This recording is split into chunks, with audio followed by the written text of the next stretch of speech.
ขอสัพพะมงคลจงเกิดแก่ท่านทั้งหลายผู้ที่มีสติจะอยู่กับความเป็นจริงดังแม่พ่อระลึกถึงลูกลูกระลึกถึงแม่บุคคลที่มีสติจะรู้จักคำว่าหน้าที่และก็ทำหน้าที่สมบูรณ์แบบบุคคลที่มีสติจะให้ความเคารพแก่บุคคลแก่สถานที่นั้นๆบุคคลที่มีสติจะอยู่ที่ใดก็สร้างสรรค์สถานที่นั้นสถานที่นั้นเกิดคำว่าเจริญเกิดคำว่าสงบบุคคลที่มีสติระลึกที่จะสร้างสรรค์และพัฒนากายกับจิตให้จิตกับกายอยู่ในธรรมเอาธรรมเหล่านั้นมาเป็นที่พึ่งบุคคลที่มีสติก็จะเอาธรรมนั้นมาควบคุมกายควบคุมจิตธรรมเหล่านั้นก็ได้แก่เอาความอดทนมาควบคุมกายควบคุมจิตเอาวิริยะภาคเพียรมาส่งเสริมกายกับจิตพวกเราทั้งหลายผู้ที่มีสติก็มีความพึงปรารถนาดีต่อตนเองและบุคคลอื่นๆบุคคลที่มีสติจะเป็นผู้ที่เป็นประโยชน์เกิดประโยชน์แก่ตนเองและบุคคลอื่นผู้ที่มีสติจะสร้างสรรค์และพัฒนากายกับจิตตลอดถึงสิ่งบริเวณสถานที่ที่เราอยู่ให้เกิดความดีงามผู้ที่มีสติ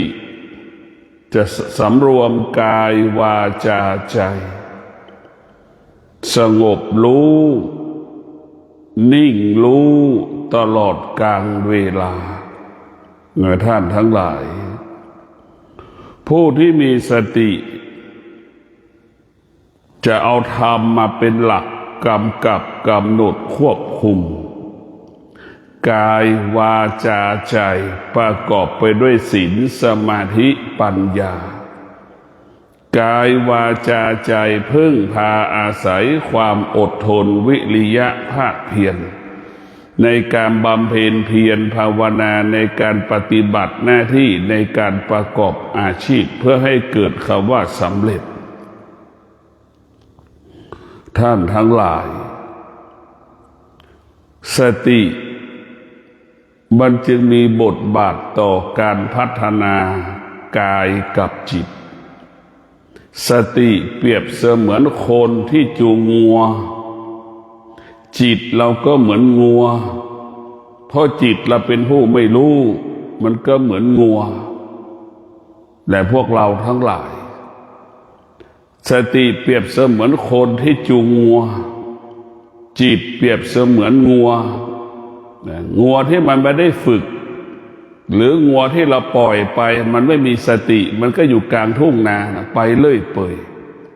ไม่มีทิศไม่มีทางไม่มีจุดหมายไม่มีเป้าหมายเพราะงัวไม่มีสติจิตแล้วก็เหมือนสติจิตเราเปรียบเสมือนงัวนั่นแหละถ้างัวเรานั้นพวกเราทั้งหลายจิตเปรียบเสมือนงัวได้รับการฝึกฝนงัวก็จะเป็นงัวผู้รู้เหมือนถึงเวลาแล้วถ้าถึงเวลาแล้วเทียมล้อมันก็จะเข้าแล้ว มันก็จะไปแล้วถึงเวลาไถนามันก็ไถนานั่นแหละจิตงัวก็เหมือนงัวเหมือนจิตเราฝึกฝนก็เหมือนงัวที่ไถนาพวกเราทั้งหลายจิตเราได้ฝึกฝนจิตเราก็จะเป็นจิตผู้รู้เพราะนั้นจิตมันเมื่ออาศัยสติแล้วจิตนั้นจะอยู่กับสติเหมือนงัวที่อยู่ผูกงัวไว้กับหลักนั่นแหละหลักก็เปรียบเสมือนสติจิตก็เปรียบเสมือนงัวที่เอาเชือกผูกคองัวแล้วก็มัดไว้กับหลักจิตจึงเป็นผู้อาศัยสติจึงเป็นหลักให้กับจิตพวกเราต้องพิจารณาผู้ที่มีสติจะรู้ธรรมตลอดเวลารู้ธรรมเห็นธรรมก็คือมีความอดทนต่อสิ่งที่รู้สิ่งที่เห็นมีความพยายามในสิ่งที่รู้สิ่งที่เห็นที่เป็นธรรมก็จะพยายามเข้าถึงธรรมธรรมะเปรียบเสมือนพระธาตุดอยสุเทพบุคคลที่มีสติบุคคลที่มีความอดทนบุคคลที่มีวิริยะภาคเพียรก็มีความพยายามเดินขึ้นสู่พระธาตุดอยสุเทพเพื่อจะไปแสวงหาธรรมนั้นเปรียบเสมือนพระธาตุดอยสุเทพแล้วก็เดินไปเรียกว่าเดินแสวงหาธรรมเมื่อรู้ธรรมแล้วก็เดินเข้าหาธรรมเมื่อเราเดินเข้าหาธรรมเราก็ต้องมีวิริยะภาคเพียรมีความอดทนระหว่างที่เราจะเข้าถึงธรรมเราต้องมีวิริยะภาคเพียรและมีความอดทนเราถึงจะพบธรรมเราถึงจะเข้าถึงธรรมทุกวันนี้เรารู้แต่ธรรมแต่เราเข้าไม่ถึงธรรมเรารู้ธรรมแต่เข้าไม่ถึงธรรมเพราะเราขาดความอดทนขาดวิริยะภาคเพียรเราจึงเข้าไม่ถึงธรรมถ้าเรามีความอดทนมีวิริยะภาคเพียรแล้วเรารู้ธรรมเราเข้าถึงธรรมเรารู้ธรรม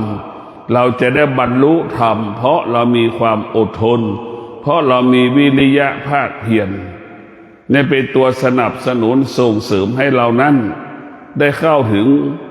พระธรรมพวกเราทั้งหลายความอดทนให้เราเข้าถึงพระธรรมวิริยะภาคเพียรให้เราบรรลุเป้าหมายในการเข้าถึงพระธรรมเหมือนพ่อกับแม่เลี้ยงลูกนั่นแหละ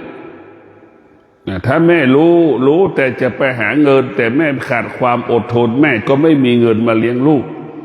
พ่อก็รู้ว่าจะไปทำงานไปหาเงินแต่ไม่มีความอดทนก็ไม่มีเงินเลี้ยงลูกอันนี้เช่นเดียวกันพวกเราทั้งหลายรู้แต่เราขาดความอดทน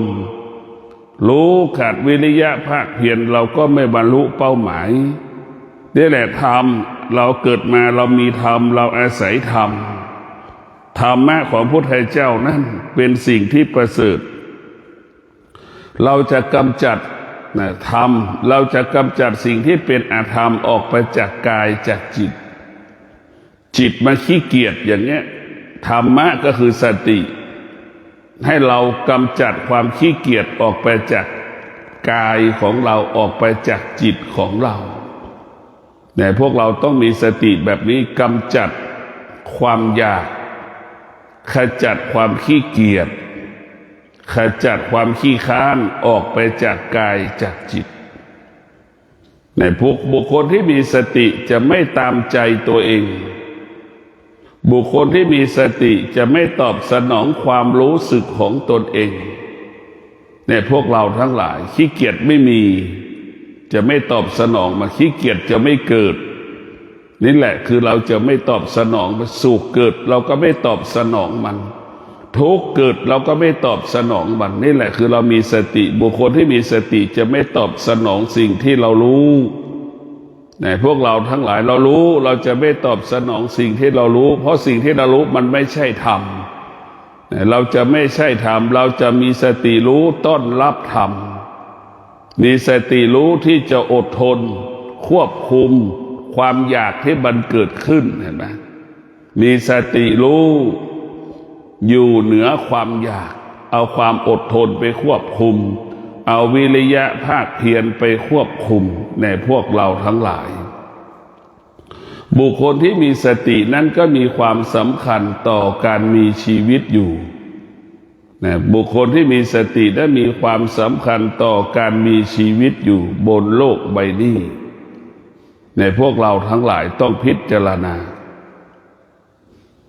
บุคคลที่มีสตินั้นสำคัญที่สุดนะบุคคลที่มีสติมันก็จะมีหลักมาควบคุมมีหลักพัฒนากายกับจิตดังผู้ที่มาปฏิบัติธรรมทางสายเอกก็เป็นผู้ที่มีสติรู้ว่าสถานที่แห่งนี้เป็นสถานที่ผ่อนคลายความทุกข์ทางสายเอกไม่ได้แก้ความทุกข์เป็นสถานที่ผ่อนคลายความทุกข์ถ้าเราอยู่บ้านเนี่ยเราก็ประสบแต่เรื่องเก่าๆซ้ำๆพอเรามาทางสายเอกเนี่ยหูก็ไม่ได้ยินเรื่องเก่าๆปากก็ไม่ต้องพูดเรื่องเก่าๆตาก็ไม่เห็นสภาพเดิม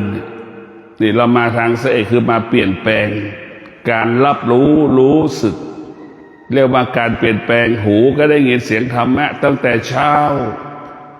นี่แหละพวกเราตาก็เห็นแต่พระประธานตื่นมาแล้วก็กราบพระประธานเห็นไหมเนี่ยตรงสถานที่นี่มันจะเปลี่ยนแปลงความรู้สึกของเรานี่แหละพวกเราทั้งหลาย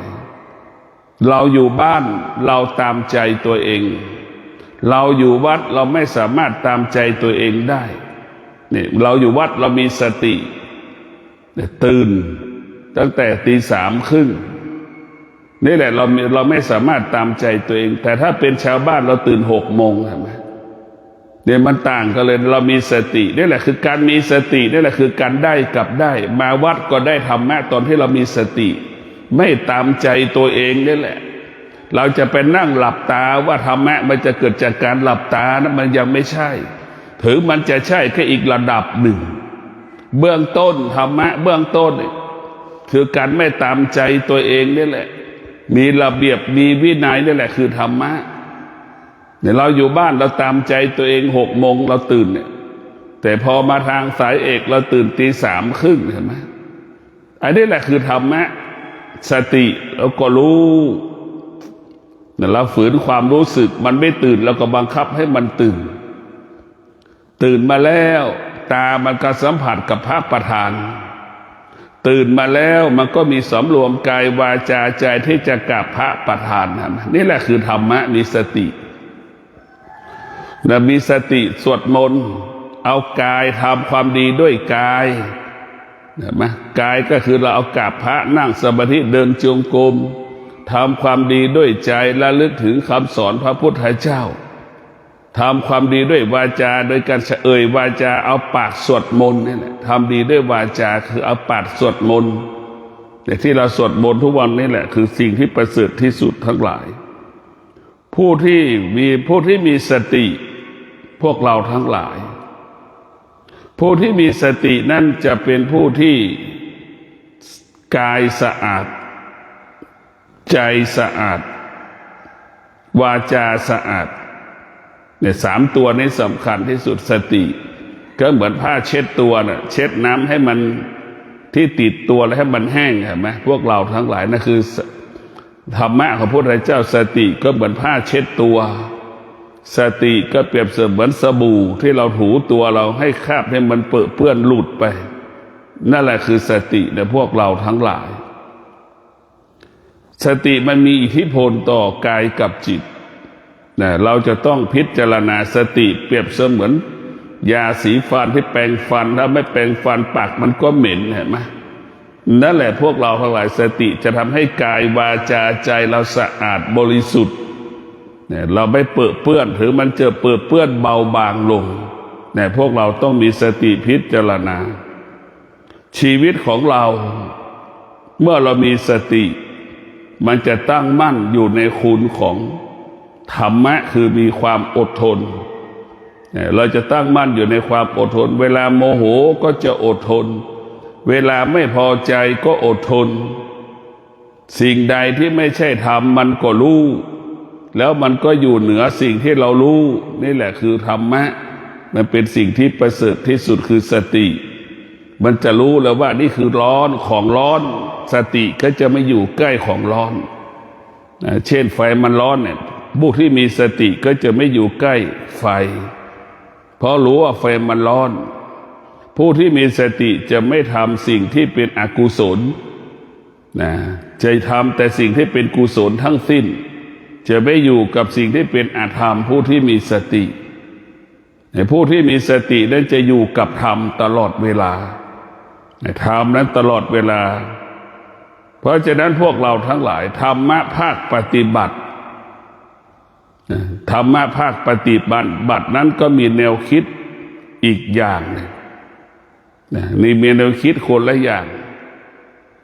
รู้เพื่อละธรรมะภาคปฏิบัติให้เราคิดเข้าใจว่ารู้เพื่อละ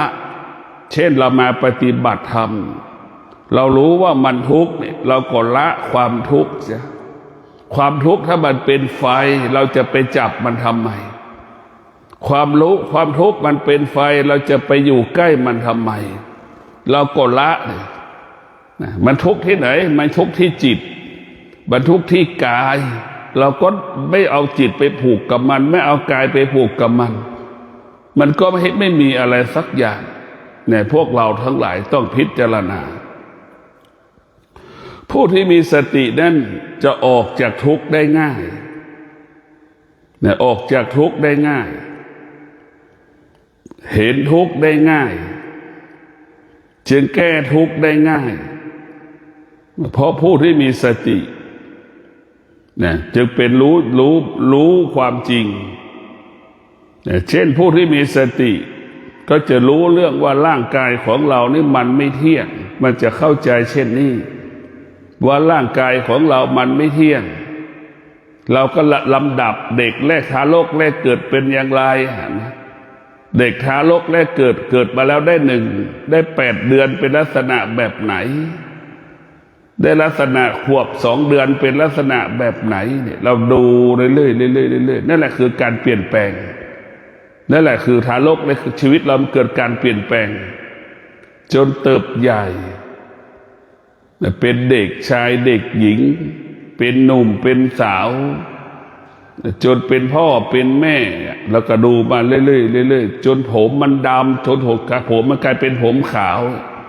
ผมมันเคยดกเต็มหัวมันได้หัวมันล้านผมมันร่วงอย่างนี้เราต้องเดินพิจารณาเราต้องพิจารณาตลอดเวลาเราดูพิจารณาจิตเด็กทารกแรกเกิดอีกมันได้แต่ร้องไห้เท่านั้นแหละทารกแรกเกิดมันไม่รู้มันไม่รู้ทารกแรกเกิดหิวก็ไม่รู้หนาวก็ไม่รู้มันรู้สึกเฉยๆแล้วก็ดูเด็ก2 เดือนทารกแรกเกิดเดือน2 เดือน3 เดือน4 เดือนเป็นยังไงพวกเราทั้งหลายมันร้องได้แต่ร้องและการพัฒนามันก็เกิดขึ้นพอถึงทารกเดือน2ไปทารกเป็น1 ปี 2 ปีมันเริ่มปฏิเสธมันเริ่มขัดแย้งกับพ่อกับแม่มันไม่ตามใจพ่อแม่มันเริ่มรังเกียจพ่อแม่มาทารกแรกเกิดมันเริ่มรังเกียจพ่อแม่ตั้งแต่ขวบครึ่งเนี่ยมันจะเริ่มรังเกียจพ่อแม่ละมันจะไม่ตามใจพ่อแม่มันต้องการความเป็นอิสระมีความโลภครอบงำมีความหลงครอบงำแล้วจะพาให้มันได้ล่ะมันพูดได้มาแสดงอาการร้องไห้ได้เห็นไหมการร้องไห้ไม่มีใครสอนมันเห็นไหมใครบอกสอนทารกให้มันร้องไห้มันไม่มีแต่มันก็ร้องไห้เองเห็นไหมแต่เวลาสอนให้มันทำดีถ้าเวลาสอนมันล่ะแต่เวลาร้องไห้เราไม่ได้สอนเห็นไหมบางอย่างมันก็เป็นธรรมชาติบางอย่างมันก็อยู่เหนือธรรมชาติเราต้องฝึกฝนอบรมเราจะเห็นว่าอาการทารกมันเริ่มปฏิเสธแล้วมันเริ่มมีกายกรรมวจีกรรมกับพ่อกับแม่พ่อแม่ก็เริ่มมีกายกรรมวจีกรรมกับลูกหงุดหงิดอึดอัดกับลูกใช่ไหมลูกวิ่งได้วิ่งก็วิ่งตลอดเวลาอยู่ไม่นิ่งเห็นไหมนั่นแหละพวกเราทั้งหลายเราจะเห็นว่าพ่อแม่สามีภรรยาลูกได้เป็นของร้อนทั้งสิ้นมันไม่ได้แค่เป็นของเย็นของหอมเราเข้าใจว่าเป็นของเย็นของหอมเลยจึงมีเมียจึงมีผัวจึงมีภรรยา จึงมีลูกแต่เราพิจารณาจริงๆและสามีก็เป็นของร้อนภรรยาก็เป็นของร้อนลูกเราก็เป็นของร้อนร้อนคืออะไรมันไม่สามารถตอบสนองเราได้ก็โมโหหงุดหงิดเป็นของร้อนทั้งสิ้นนะมันเป็นของร้อนหมดนะพวกเราทั้งหลายมาควบคุมไม่ได้อีกแต่บังคับไม่ได้อีกนี่แหละคือกลายเป็นของร้อนทั้งสิ้นจึงทำให้เราทุกข์ทรมานลำบากก็เพราะสิ่งเหล่านี้แหละควบคุมไม่ได้ควบคุมสามีไม่ได้เห็นไหมมันจึงเกิดปัญหาแล้วเรารู้ว่าควบคุมไม่ได้เราจะไม่มีหรอกสามีเรารู้หรอกว่าสามีเป็นอย่างนี้เราก็ไม่เอาสามีมาเป็นสามีเราหรอกก็เพราะมันไม่รู้นั่นแหละเพราะมันหลงนั่นแหละพวกเราทั้งหลายจิตแล้วมันหลงคือบอกว่าจิตมันเปลี่ยนแปลงไงเราไม่เปลี่ยนแปลงคนที่อยู่กับเรามันเปลี่ยนแปลงนะมันเปลี่ยนแปลงพฤติกรรมไม่ดีเราก็ต้องรู้นี่เมื่อเขาเปลี่ยนแปลงไม่ดีเราก็มีสติอยู่เหนือเขาอีกเราก็ต้องเปลี่ยนแปลงตัวเองสามีไม่ดีเราก็ไม่ต้องอยู่ใต้อำนาจของสามีเรามีสามีไม่ดีเราก็มีสติที่จะอยู่เหนือสามีให้สามีเป็นม้าเราก็เป็นจ็อกกี้ที่ขี่ควบคุมหลังม้าได้เราก็อยู่เหนือมันเราก็ไม่ทุกข์แต่ถ้าสามีไม่ดีเราตกอยู่ใต้อำนาจของสามีแล้วก็กลายเป็นม้าสามีก็กลายเป็นจ็อกกี้อยู่หลังม้าแล้วก็ตีจ็อกกี้มันก็ตีม้าไม่จบไม่สิ้นนี่แหละพวกเราทั้งหลายธรรมะของพระพุทธเจ้าสติก็คือธรรมะให้เราอยู่เหนือสิ่งที่เรารู้แต่พวกเราต้องมีสติแบบนี้ให้อยู่เหนือสิ่งที่เรารู้ตลอดถ้าเราอยู่ภายใต้สิ่งที่เรารู้เราจะลำบากกายลำบากใจเราต้องอยู่เหนือสิ่งที่เรารู้ทั้งหมดทั้งสิ้นธรรมะภาคปฏิบัตินั้นอยู่กับความเป็นจริงเท่านั้นนะอยู่กับความเป็นจริงโดยเฉพาะสติเนี่ยมันจะทำให้เราอยู่กับความเป็นจริงถ้าเราขาดสติเมื่อไหร่เราก็จะโมโหเราจะหงุดหงิดใช่ไหมนั่นแหละคือสติพอเรารู้สึกตัวเราก็ควบคุมอาการของโมโหหงุดหงิดได้เห็นไหมนี่แหละสติมันจะควบคุมเราตลอดเวลาถ้าเรามีสติแล้วบาปกรรมเคราะห์ร้ายทั้งหลายแทบจะไม่เกิดถึงแม้จะเกิดกระทุเราเบาบางลงเนี่ยพวกเราทั้งหลายผู้ที่มีสตินั่นแหละจะเป็นผู้ที่มีทรัพย์เป็นผู้ที่มีสมบัติคนที่ขาดสติเป็นผู้ที่ไม่มีทรัพย์เป็นผู้ที่ไม่มีสมบัติผู้ที่มีสติจะเป็นผู้ที่ตั้งมั่นอยู่ในคุณแห่งความดีงามเนี่ยพวกเราทั้งหลายผู้ที่มีสติจะเป็นผู้ที่มีทรัพย์หรือผู้ที่มีสติจะมีความยินดีในสิ่งที่ตนเป็นอยู่ยินดีเข้าใจสิ่งที่เราเป็นอยู่ไม่เกิดอาการไม่แสดงอาการน้อยใจเสียใจมีความภูมิพอใจกับสิ่งที่มีอยู่กับสิ่งที่มีอยู่ได้อย่างงดงามและเป็นปกติดังพระธุดงค์พวกเราทั้งหลายมีแต่บาตรมีแต่จีวรมีแต่กฎผ้าห่มก็ยังไม่มีเนี่ยช่วงนี้พระธุดงค์ก็จะเดินธุดงค์แล้วดูหนาวเนี่ยจะเดินธุดงค์ถ้าดูหนาวกันนี่แหละพวกเราทั้งหลายในจะออกพวกเราต้องมีสติก็คือสติก็เหมือนเครื่องคัดแยกขยะรีไซเคิล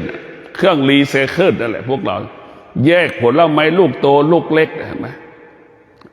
สติก็เป็นเครื่องคัดแยกสิ่งที่เป็นธรรมสิ่งที่เป็นอธรรมออกจากกันสิ่งไหนที่เป็นธรรมมาอยู่ตรงนี้สิ่งที่เป็นอธรรมไปอยู่ตรงนี้ความโลภความโกรธความหลงไปอยู่ตรงนี้มันเหมือนเครื่องคัดแยกผลไม้นั่นแหละคือตัวสติเป็นคัดแยกอารมณ์คัดแยกความรู้สึก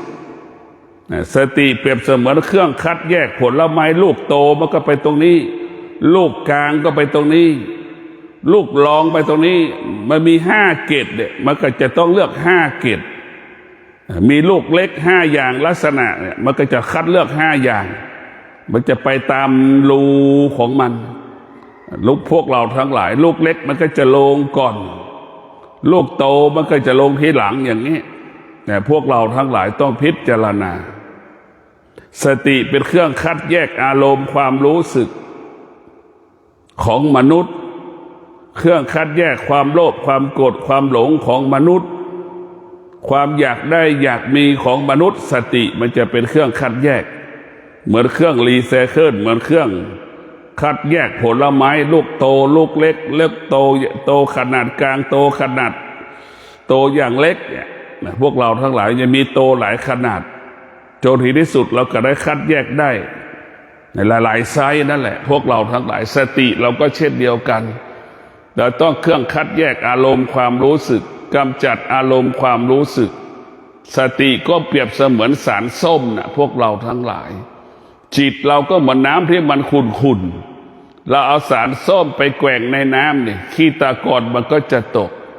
ฉันใดจิตที่อาศัยสติจิตนั้นก็จะใสเหมือนน้ำที่เอาสารส้มไปแกว่งในน้ำนะขี้ตะกอนมันก็ตกพื้นจิตเราก็จะเป็นเช่นนั้นถ้าจิตอาศัยสติจิตเราก็จะใสเหมือนน้ำที่แกว่งสารส้มและไม่มีขี้ตะกอนถึงแม้ขี้ตะกอนก็มีอย่างเบาในพวกเราทั้งหลายเราต้องพิจารณาธรรมะของพระพุทธเจ้าเนี่ยมันว่าด้วยความเป็นจริงทั้งสิ้นให้เราอยู่กับความเป็นจริงตลอดกาลเวลาพวกเราทั้งหลายเรามีสติเราจะเป็นต้องอยู่กับตนเองให้ได้แต่เราไม่ต้องไปคิดถึงบุคคลใดบุคคลหนึ่งพ่อแม่ทั้งหลายเวลามีลูกเราก็ไม่ต้องคิดถึงลูกถ้าคิดถึงลูกเราก็ไม่สบายกายไม่สบายใจเพราะฉะนั้นเราไม่ต้องไปคิดถึงลูกแค่ลูกมันอยู่สุขสบายลูกมันไม่รบกวนมาขอเงินเราใช้ก็พอแล้วถือว่าเราเลี้ยงลูกประสบความสำเร็จมันจะไม่เลี้ยงเราก็ช่างมันจะไม่มาหาเราก็ช่างมันเราก็ที่สุดก็คือตนแลเป็นที่พึ่งแห่งตนวันหนึ่งเขาก็เป็นเช่นเราเหมือนเดียวกันนั่นแหละวันหนึ่งเขาก็เป็นเช่นเราวันหนึ่งเขามีครอบครัวเขามีลูกเขาก็จะออกจากอกเขาไปท้ายสุดเขาก็ไปอยู่สภาพเดิมเหมือนเราอยู่กับสามีของเราท้ายสุดลูกของเราก็เป็นอยู่กับสามีของเราลูกของมันหลานของมันก็ไปอยู่กับคนอื่นเนี่ยมันเป็นเช่นนี้ให้เราเข้าใจถ้าเรามองความจริงเห็นความจริงตลอดเวลาในพวกเรามันไม่มีอะไรให้เราทุกข์ใจแทบไม่มีมันสุขใจด้วยธรรมเนี่ยมันไม่มีสิ่งอื่นนะมันไม่มีวัตถุสิ่งของสุขด้วยธรรมเนี่ยกับสุขด้วยธรรมชาติเนี่ยมันแตกต่างกันสุขด้วยธรรมชาติต้องมีสามีต้องมีภรรยาต้องมีลูกต้องมีวัตถุสิ่งของแต่สุขของธรรมไม่มีสามีไม่มีภรรยาไม่มีวัตถุสิ่งของใดๆทั้งสิ้นสุขด้วยจิตนะสุขด้วยจิตสุขด้วยธรรมคือสุขด้วยจิตสุขด้วยคำว่าว่างเปล่านั่นแหละเป็นสิ่งที่มันสุขนะแต่ความสุขของธรรมชาติต้องมีวัตถุสิ่งของเมื่อวัตถุสิ่งของนั้นปรากฏเปลี่ยนแปลงเราก็เกิดอาการไม่พอใจเสียใจอีกนี่แหละพวกเราทั้งหลายต้องพิจารณาสิ่งต่างๆที่มันปรากฏอยู่ในกายในจิตของเรานี่มันก็มีแค่อารมณ์ความรู้สึกเราจะต้องแก้ไขอารมณ์ความรู้สึกของเรามีสติรู้เรามีสติรู้ในพวกเราทั้งหลายเราจะอยู่เหนือสิ่งที่เรารู้มีสติรู้เราจะไม่ยึดติดสิ่งที่เรารู้เรามีสติรู้เราก็จะละสิ่งที่เรารู้เรามีสติรู้เราไม่ตามรู้เรามีสติรู้ความจริงเราก็จะละความจริงรู้ว่ามีสติรู้ความจริงเราก็ละความจริงดังเช่นร่างกายของเราเจ็บป่วยเราก็รู้ความจริงเราก็ละความจริงว่าความเจ็บปวดของร่างกายมันก็เกิดขึ้นขนาดหนึ่งมันจึงเกิดคำว่าจิตรู้อยู่เหนือขันธ์ห้าอยู่เหนืออนิจจังทุกขังอนัตตาอยู่เหนือเวทนาอุปาทานนี่แหละพวกเราทั้งหลายจิตมันรู้จิตจะไม่ยึดติด อนิจจังทุกขังอนัตตาขันธ์ห้าเวทนาอุปาทานนี่เราจะไม่ยึดติดมันจิตมันก็รู้มันก็ละสิ่งที่เป็นขันธ์ทั้งห้าขันธ์ทั้งห้าได้พาเราเป็นทุกข์สิ่งที่เป็นอนิจจังทุกขังอนัตตานี่แหละทำเราเป็นทุกข์เวทนาอุปาทานนี่แหละทำเราเป็นทุกข์เราก็จะละสิ่งเหล่านี้แต่พวกเราทั้งหลายมีสติรู้เราไม่ตามรู้เมื่อเรามีสติรู้ไม่ตามรู้มันก็จบแล้วแหละบรรลุธรรมเห็นธรรมก็อยู่ตรงนี้แหละมีสติรู้ไม่ตามรู้ดังพระอรหันต์เป็นผู้รู้แต่ไม่สำแดงอาการไม่ออกอาการสิ่งที่เรารู้ไม่สำแดงอาการร้อนก็รู้หนาวก็รู้แต่เราควบคุมสิ่งที่เรารู้ได้นะคือพระอรหันต์มีแต่รู้สึกรู้อย่างเดียวแต่ไม่ตอบสนองสิ่งที่เรารู้และก็อยู่เหนือสิ่งที่เรารู้นี่แหละพระอรหันต์นั่นจึงเป็นผู้ที่ยิ่งใหญ่แต่พวกเราทั้งหลายสภาพจิตของพระอรหันต์นั้นอยู่เหนือสิ่งที่เรารู้ทั้งหมดสิ่งที่เรารู้ทั้งหมดมันไม่เที่ยงเนี่ยพระอรหันต์ก็อยู่เหนือสิ่งที่ไม่เที่ยงก็ขอความสุขสวัสดีจงเกิดแก่ท่านทั้งหลายให้ท่านทั้งหลายได้มีสติรู้ว่าสิ่งที่เป็นเวทนาสิ่งที่เป็นอุปาทานสิ่งที่เป็นขันธ์ทั้งห้านั่นทำให้เรานั้นเป็นทุกข์โดยเฉพาะขันธ์ห้าเนี่ยทำให้เราเป็นทุกข์ทั้งสิ้นเราเป็นทุกข์ตลอดเวทนาก็ให้เราเป็นทุกข์ตลอดอุปาทานก็เราเป็นทุกข์ตลอดเวลาก็ขอให้ท่านทั้งหลายได้มีสติออกจากอนิจจังทุกขังอนัตตาออกจากเวทนาและอุปาทานออกจากเวทนาและอุปาทานกายกับจิตก็เป็นอิสระกายกับจิตก็ยิ่งใหญ่ก็ขอให้ท่านทั้งหลายได้มีสติในการดำเนินชีวิตขอให้ชีวิตท่านทั้งหลายประสบแต่คำว่าสงบสุขปฏิบัติหน้าที่ประกอบอาชีพก็คือเกิดคำว่าอุดมสมบูรณ์ไปด้วยทรัพย์สมบัติปัจจัยสี่